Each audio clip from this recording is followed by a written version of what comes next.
जब मैं सुबह उठता था, मेरी पत्नी अपने कपड़े चेंज कर रही होती थी। मैंने पत्नी से पूछा कि कपड़े क्यों चेंज करती हो? तो कहती है, आपको गलतफहमी हुई है। मैं जो कपड़े रात को पहनती हूँ वही है। ऐसा रोज़ होने लगा। मेरी पत्नी नहीं मानी और रात को मुझे पता नहीं चलता कि मैं कब सोया था। एक दिन मैंने रूम में कैमरा लगा दिया। जब मैंने कैमरे में वीडियो देखा तो मेरे रोंगटे खड़े हो गए, क्योंकि मेरी पत्नी तो मेरा नाम मुन्ना है। मेरी एक छोटी सी दुकान थी। मैंने लोगों के टीवी वगैरह ठीक किया करता था। मेरी उम्र 28 साल हो गई थी। अब तक मेरी शादी नहीं हुई थी और अब मैं शादी करना चाहता था। मेरी मम्मी पापा नहीं थे और मेरा सिर्फ इकलौता भाई था, इसलिए कोई शादी करवाने वाला भी नहीं था। अब तो खुद किसी के घर जाकर कह नहीं सकता कि मैं लड़का हूँ और आपकी बेटी देखने आया हूँ। मेरे एक बहुत अच्छे बड़े मामा थे जो माँ की जगह थे। कहते थे कि 2 बार माँ माँ बोला जाता है तो मामा बनता है। बस यही बात है कि वो बहुत अच्छे थे। उन्होंने मेरे लिए एक लड़की तलाश कर रखी थी और जब मुझे उसके बारे में बता रहे थे तो बहुत ज़्यादा तारीफ़ कर रहे थे कि खूबसूरत है, पढ़ी लिखी है, इकलौती बेटी है, उम्र भी उसकी तुम्हारी जितनी है। मैंने कहा, अगर इतनी अच्छी लड़की है तो फिर 28 साल की हो गई है, अभी तक उसकी शादी क्यों नहीं हुई है? तो मामा ने कहा कि दरअसल उसे खुद कोई पसंद नहीं आता और उसके माँ बाप ने कहा है जब तक इसे कोई पसंद नहीं आएगा हम शादी नहीं करेंगे। तुम्हारी तस्वीर देखकर उसने तुम्हें पसंद कर लिया है। अच्छे लोग हैं, उनसे भी ज़्यादा रिश्तेदार नहीं है। विवाह की रस्म हो जाएंगी। दहेज देने वाला कोई नहीं है और हमारी तरफ से कोई मांग नहीं है, तो जल्दी जल्दी शादी हो जाएगी। तुम्हारी पत्नी तुम्हारे पास आ जाएंगी। ना कोई मंगनी की टेंशन, ना कोई विदाई लेने का मामला है। बस शादी करके साथ ले जाना है। का मामला तो मुझे सेट लग रहा था। मैंने भी मामा को कह दिया कि ठीक है, लेकिन मुझे भी तो लड़की दिखाइए। मगर मामा ने कहा उन्होंने लड़की की फ़ोटो नहीं दी। वो कहते हैं कि हम अपनी बच्ची का फ़ोटो किसी को नहीं देते, ना ही किसी को दिखाते हैं। आपने देख ली है, अगर आपको अपने भांजे से शादी करनी है तो ठीक है, ऐसे लड़कों को हम अपनी बेटी नहीं दिखाते। बड़े लोग देखने आते हैं, अलग बात है। मैंने मामा से कहा, लड़की ठीक तो है ना? उन्होंने कहा, बिल्कुल ठीक है, फिक्र ही ना करो, तुम भरोसा रखो। इतनी ज़्यादा खूबसूरत लड़की तो मैंने आज तक नहीं देखी। फिर मैंने मामा पर भरोसा कर लिया और तैयार हो गया। मेरी पत्नी का नाम सोनी था। वो बहुत ज़्यादा खूबसूरत थी। मामा ने बिल्कुल ठीक कहा था। इसकी उम्र भी मेरी जितनी ही थी, लेकिन 28 साल की नहीं लगती है। वो 19-20 साल की लगती थी। किसी को अगर कहते कि 20 साल की है तो फ़ौरन मान जाता है। शायद वो अपना बहुत ख्याल रखती थी। शादी के बाद 2-4 दिन गुजर गए थे, लेकिन उसके बाद एक दिन मैंने देखा कि रात को मेरी पत्नी ने कोई और कपड़े पहने थे और सुबह कोई और। लेकिन मुझे याद नहीं था कि उसने कपड़े किस टाइम बदले और क्यों बदले। मैंने कहा, रात वाले कपड़े तुमने क्यों बदले? कहने लगी, रात वाले कपड़े कौन से हैं? दिन वाले कपड़े कौन से हैं? ये वही तो हैं जो मैंने रात को पहने थे। लेकिन मुझे अच्छी तरह याद था कि उसने रात को लाल रंग के कपड़े पहने थे और अभी नीले रंग के कपड़ों में थी। मैंने सोचा कि शायद मुझसे कोई गलती हो गई होगी, लेकिन शुरू शुरू में तो पति की पत्नी से नज़र ही नहीं हटती। वो उसकी छोटी छोटी बातें भी नोट कर लेता है। मेरी पत्नी अच्छी थी, अच्छे तरीके से घर को संभाल रही थी, मेरे साथ भी अच्छे तरीके से रहती थी। सब कुछ बिल्कुल ठीक जा रहा था, ज़िंदगी अच्छी थी। लेकिन अभी तक वो मुझसे शर्माती थी। एक दिन मैंने उससे कहा, ये देखो, मैं तुम्हारे लिए फ्रूट ले आया हूँ, आ जाओ बैठो फ्रूट खाते हैं। उसने कहा कि मैं धोकर लाती हूँ। वो फ्रूट के लिए मेरे पास बैठ गई और मैंने अच्छी सी फिल्म लगा दी। वो फल को छीलकर मेरी तरफ रख रही थी और मैं फिल्म देखने में लगा था। एक हाथ से फल उठाकर खा लेता, लेकिन थोड़ी देर बाद मैंने एक नज़र देखा तो हैरान रह गया था कि वो मेरी तरफ छिलके रख रही थी और फ्रूट को कूड़ेदान में फेंक रही थी। उसका मुंह भी टीवी की तरफ था। मैंने कहा कि ये क्या कर रही हो? उसने जब देखा तो हैरान रह गई। कहने लगी, वो मुझे पता ही नहीं चला कि ये कब से कर रही हूँ। फल आपकी तरह रखना चाहिए तो कूड़े में फेंक रही हूँ, और छिलके कूड़े में फेंकना चाहिए तो वो आपके तरफ रखने लगी। वो इस बात पर हंसने लगी। मैं भी हंस दिया क्योंकि कभी कभी ऐसा हो जाता है, इंसान का दिमाग भटक जाता है। लेकिन उसके बाद उसने मुझसे कहा, सॉरी, माफ़ कर दीजिए। मैंने कहा, कोई बात नहीं, हो जाता है। कभी कभी हम लोग रात को बैठकर फिल्म देखते हैं। हमारे दिन अच्छे से गुजर रहे थे, लेकिन अगली रात ना जाने क्या हुआ, मुझे इतनी ज़्यादा गहरी नींद आ गई और सुबह आँख खोली तो पत्नी को फिर से कपड़े बदलते हुए देखा था। मैंने अपनी पत्नी से कहा, तुम इतने कपड़े क्यों बदलती हो? तुम्हारे कपड़े रात को और होते हैं पर दिन को कोई और, जबकि तुम्हारे कपड़े तो गंदे भी नहीं होते हैं। उसने कहा, रात वाले कपड़े ही हैं, आपको पता नहीं क्यों शक होता रहता है। मैंने रात को यही कपड़े पहने थे, लेकिन मुझे अच्छी तरह याद था कि उसने रात को कोई और कपड़े पहने हुए थे। लेकिन उसने कपड़े कब बदले, क्यों बदले, ये तो मुझे याद ही नहीं था। मुझे यह भी नहीं याद था कि किस टाइम सोया, मैंने उससे यह क्या बात की थी। मुझे तो ये भी याद नहीं था कि मेरे कमरे में किस वक्त आया, कब बेड में लेट गया और दिन इसी तरह गुजरने लगी। मेरी पत्नी मेरे सामने खाना रख रही थी तो मैंने उसका हाथ गौर से देखा, जहाँ पर एक बहुत बड़ा जख्म लगा हुआ था। मैंने कहा, ये क्या हुआ है? तुमने मुझे क्यों नहीं बताया? इतना बड़ा चोट लगा है, चोट को देखकर लगता है था कि एक दिन पुराना है। उसने कहा कि छुरी लग गई थी। मैंने जल्दी से उसके ऊपर दवाई लगाकर पट्टी बांधी। अगर 2 दिन का पुराना घाव इतना गहरा था तो जिस दिन लगा था उस दिन मेरी पत्नी को दर्द नहीं हुआ था। क्या वो मुझे बता नहीं सकती थी कि इतना ज़्यादा चोट लग गया है? मैं उसे डॉक्टर के पास ले जाता और हैरान तो मैं इस बात पर था कि जब इंसान सब्जी काटता है तो छुरी उसकी उंगली पर लगती है या हाथ पर कैसे लग गई है। ये इसके बाजू के ऊपर कहाँ से लग गई थी, वो भी इतनी गहरी थी। मैंने उसको पट्टी कर दी और उसे शाम को डॉक्टर के पास ले गया। डॉक्टर ने कहा कि ऐसे जख्म में नहीं भरेगा, एंटीबायोटिक्स खाना पड़ेगा और 1 हफ्ते के लिए पट्टी भी करनी पड़ेगी। वापसी पर मैंने पत्नी को समझाया कि क्यों मुझे गैर समझती हो, मुझे बता नहीं सकती थी तो? कहने लगी, मुझे लगा आप गुस्सा करेंगे। मैंने कहा, क्या मैं पागल हूँ कि तुम्हें चोट पर लगी हो और मैं गुस्सा करूँ? उसने कहा कि मेरे घर वाले ऐसे ही करते थे। अचानक से उसकी ज़ुबान रुक गई। मतलब जब मुझे कोई चोट लग जाती थी तो वह बहुत गुस्सा होते थे। कहते थे, देखकर काम नहीं कर सकती, देखकर नहीं चल सकती, ध्यान कहाँ रहता है तुम्हारा? तुम्हारे हाथों में छेद तो नहीं है? मुझे इस बात पर हंसी आ गई। मैंने कहा, माँ बाप ऐसे ही होते हैं, बच्चों को डांट देते हैं लेकिन असल में बहुत प्यार करते हैं।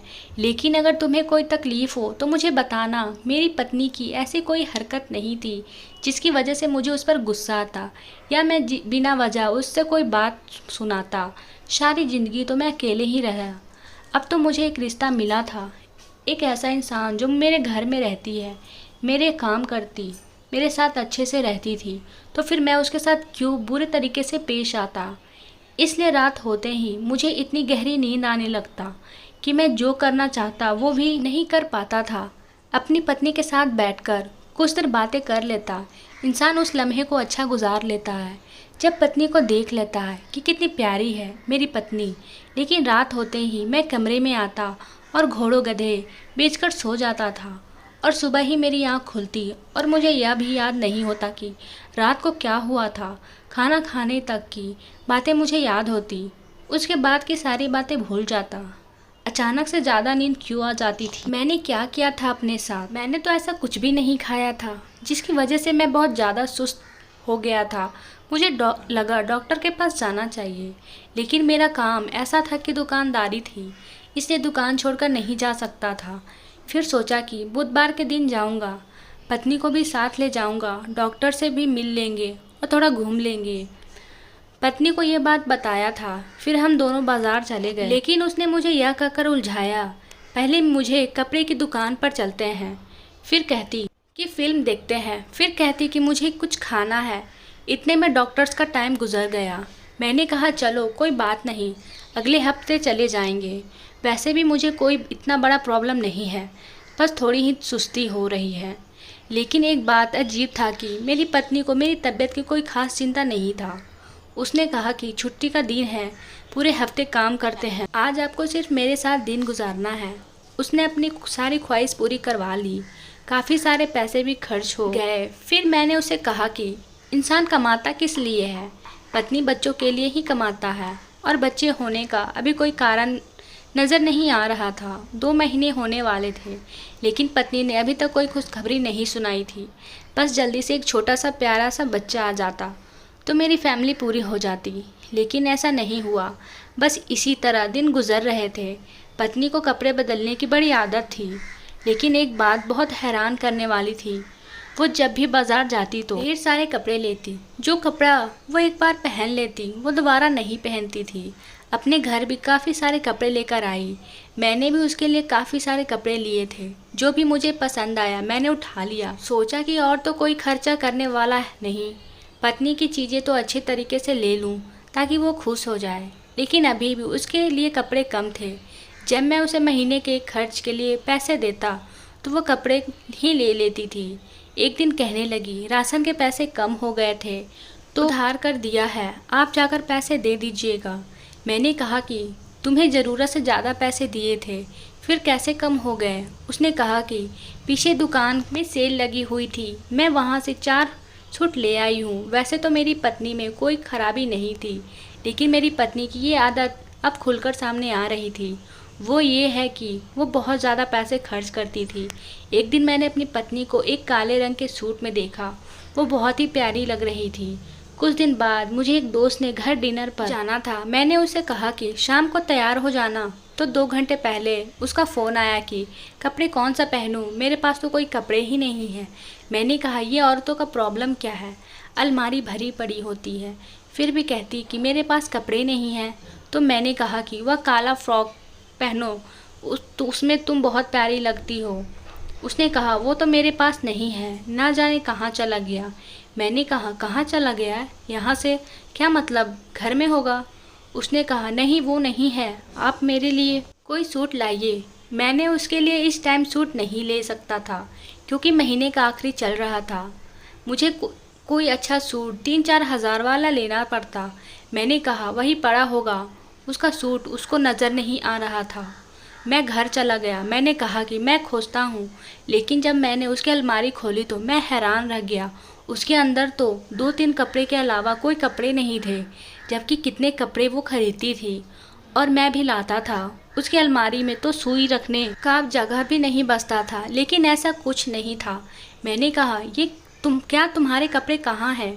तो कहने लगी, सारे कपड़े गंदा है, मैंने धोए ही नहीं हैं। मैंने कहा, अच्छा, अभी 1 घंटा है, काला सूट धो लो और ड्रॉयर मशीन में सुखा लो, इस्त्री मैं कर दूंगा। उसने कहा, नहीं है मेरे पास काला सूट, वो तो अलमारी में नहीं है, वो आपको नहीं मिलेगा, है ही नहीं यहाँ पर। मैंने कहा, क्यों किसी को दे दिया है तुमने?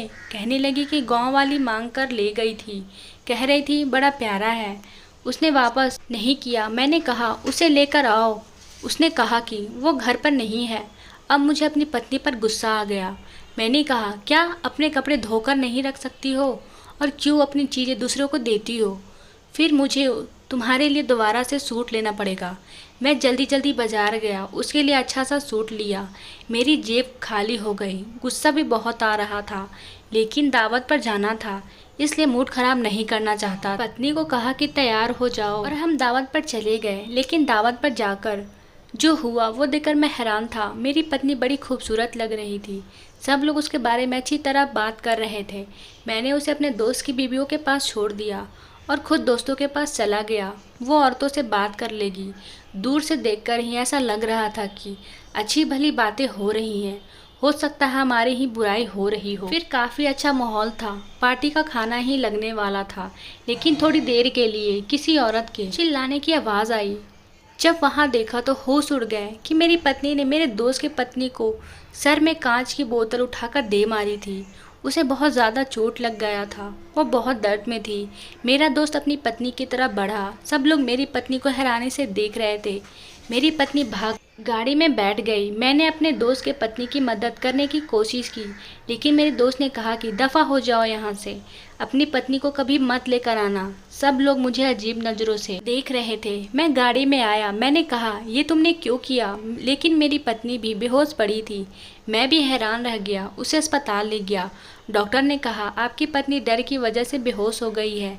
मैं हैरान रह गया। उसे घर ले आया उससे पूछा कि तुमने ऐसा क्यों किया। उसने कहा वो मेरी बेइज्जती कर रही थी, उस पर मुझे गुस्सा आ गया। मैंने कहा तुम्हें गुस्सा आता है तो तुम लोगों के साथ ऐसा करती हो, तुमने ऐसी हरकत नहीं करनी चाहिए थी। तुम्हें पता है इस वजह से मेरी कितनी बदनामी होगी, बेइज्जती होगी।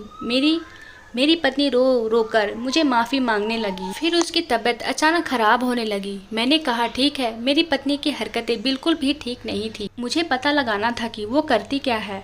वो इतने सारे सूट खरीदती है लेकिन उसके सूट घर में नहीं थे। उसके शरीर पर हमेशा जख्मों के निशान रहते हैं और ये पागल वाली हरकतें एक नॉर्मल इंसान नहीं कर सकता था। मैंने अपने कमरे में एक सीसीटीवी कैमरा लगा दिया और रात को सुकून से सो गया। सुकून से क्या समझो, बेहोश हो गया। पता नहीं क्या मामला था। सुबह जब उस कमरे की रिकॉर्डिंग मेरे पास आया तो मैं ऑफिस में चला गया। जब मैंने वो रिकॉर्डिंग देखा तो हैरान रह गया।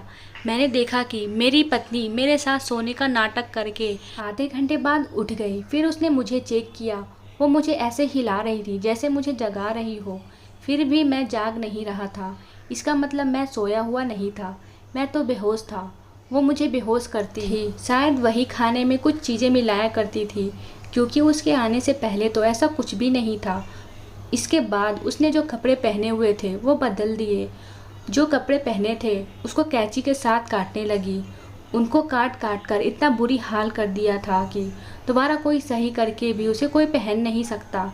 फिर उसने उनको एक थैले में डाल दिया। उसने अलमारी को एक हिस्सा खोला, उसके अंदर अपने थैले को रख दिया। वीडियो में नज़र आ रहा था कि अलमारी के एक हिस्से में इस जैसे 1000 कपड़े के थैले पड़े थे। इसका मतलब इसने अपने सारे सूट इसी तरह फाड़ कर काट कर इन थैलों में डालकर वहाँ फेंक दिया करती थी। मेरी पत्नी अजीब सी हरकतें कर रही थी। कभी इधर उधर जाती, कभी आईने में खुद को देखती, कभी हंसती और कभी आकर सो गई। ये नज़ारा देखकर मेरे रूह कांपने लगे। मैं ज़्यादा परेशान तो हो गया था, लेकिन मैं समझ गया था कि मेरी पत्नी नॉर्मल नहीं है। तभी तो अभी तक उसकी शादी नहीं हुई थी। जो जख्म मैंने उसके जिस्म पर देखा वो अपने आप को खुद लगाती थी। वो अपने कपड़े कैंची से काट देती, फिर उसको थैले में डालकर रख देती। मुझे लगता है कि कोई दिमागी बीमारी है। मैं सीधा सुबह सुबह उसके घर वालों के पास गया, उसको थोड़ी बहुत वीडियो भी दिखाई, सब कुछ बता दिया। उन्होंने कहा हमारी बेटी को दिमागी बीमारी है, तभी तो इसका शादी नहीं करती थी। तुम तो अकेले इंसान हो, तुम्हारे पास कोई नहीं है, इसलिए तुम्हारे रिश्ते के लिए हमने हाँ कर दी और इसको हम तुम्हारे साथ भेज दिया। नहीं तो सास ननद का मामला होता तो फिर पहले दिन ही पता चल जाता, लेकिन तुम अकेले होते थे इसलिए शायद तुम्हें पता नहीं चला। मैं हैरान हो गया। मैंने कहा कि मेरी ज़िंदगी को बर्बाद कर दिया, अब मैं क्या करूँगा। उन्होंने कहा हमने इसका बहुत इलाज करवाया लेकिन यह ठीक नहीं होती है। डॉक्टर कहते हैं कि इसे पागल खाने में भिजवा दो। मैंने कहा आपको यही करना चाहिए, मेरी ज़िंदगी तो बर्बाद ना होती। कैसी औरत जो मुझे बेहोश कर रही है, कल तुम मुझे जहर भी दे सकती है। मैं अपनी पत्नी को उसके घर वालों के पास छोड़ आया। मैंने कहा इसका इलाज करवाइए, अगर ये ठीक होती है तो दोबारा अपना लूँगा, नहीं तो मुझे इसे छोड़ना पड़ेगा। वो लोग मजबूर थे, उन्होंने मुझे भी मजबूर बना दिया। इनके पास कोई चारा नहीं था, मेरे पास भी कोई चारा नहीं था। वो अपने घर में ही है, कहते हैं कि इसका इलाज करवा रहे हैं, लेकिन पता नहीं असर हो रहा है या नहीं। मुझसे झूठ बोला गया। मेरी पत्नी की सच्चाई मुझे नहीं बताई गई। अगर वो मुझे बता देते तो आज ये सब कुछ नहीं होता। अब है तो मेरी पत्नी अगर ठीक हो गई तो दोबारा से अपना लूँगा, नहीं तो उसको मुझे छोड़ना पड़ेगा। लेकिन ऐसा नहीं करना चाहता, मैं उसके साथ रहना चाहता हूँ। मैंने कहा आप लोग इलाज कराएं, इलाज के सारे पैसे मैं भर दूँगा। मुझे नहीं पता था क्या क्या होगा, वह ठीक होगी या नहीं, लेकिन फ़िलहाल बस यही दुआ है कि अगर वो ठीक होती है तो ठीक हो जाए, क्योंकि वो मेरी पत्नी है, मैं उसके साथ रहना चाहता हूँ। बस यही मेरी ज़िंदगी की कहानी है। कभी कभी इंसान के साथ ऐसा भी हो जाता है, लेकिन हालात को बर्दाश्त करना पड़ता है और रिश्तों को ख़त्म करके बात ख़त्म की नहीं जा सकती। धन्यवाद दोस्तों, आपको ये कहानी कैसी लगी? थोड़ा भी अच्छी लगी हो तो चैनल को सब्सक्राइब करना ना भूलें।